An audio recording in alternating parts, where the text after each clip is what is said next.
ہم نے پروپوز کی ہیں یہ پلیز میں شروع کرتی ہوں. کلاس 2 جو کہ کسٹمز ایکٹ سے پرٹین کرتا ہے, اور اس میں clause 2 sub section 5 paragraph A, اس کے اندر جو امینڈمنٹ پروپوز کی ہے وہ ہے جی in sub clause 5 in paragraph A for the expression 90 days. محترمہ وجیہ قمر صاحبہ, ابھی آپ کلاس بائی کلاس میں نہ جائیں, ابھی آپ جنرل بات کریں اس پہ, جب کلاس بائی کلاس کریں گے اس پر آپ بات پھر کریں.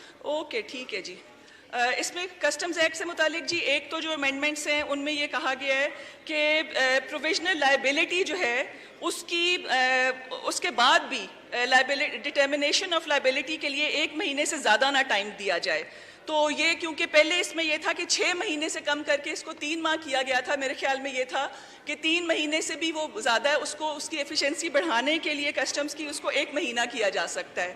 اس کے علاوہ کچھ اس میں ٹیکنیکل ایشوز تھے کہ پرووائزوز سے متعلق اس میں کچھ امینڈمنٹس ہیں. پھر اس کے بعد جی جو سزائیں تجویز کی گئی ہیں اس میں کلاس 2 میں, اس کے اندر بھی سب کلاس 8 میں پیراگراف 6 میں اس کے اندر بھی جو پیکا کے قوانین ہیں وہ اور جو یہاں قوانین میں جو سزائیں تجویز کی گئی ہیں وہ ایک ایز سچ ڈپلیکیشن ہو رہی ہے, تو اس میں ایک توازن لانے کی ضرورت ہے.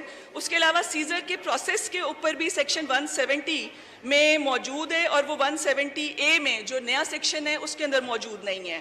اور اس کے علاوہ جی پورٹ چارجز کا اس کے اندر سیکشن 2 میں جو ذکر ہے کلاس 2 میں, اس کے اندر بھی یہ ہے کہ فیڈرل گورنمنٹ کے اپروول کے بعد ہم چاہتے ہیں کہ وہ ڈائریکٹلی کلیکٹر کو وہ اتھارٹی دینے کی بجائے اس میں فیڈرل گورنمنٹ جو ہے اس کو اس سے ڈائریکٹلی اس کے بعد اپروول لینے کے بعد ہو.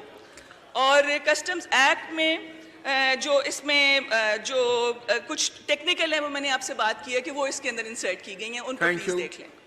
جناب محسن داوڑ صاحب.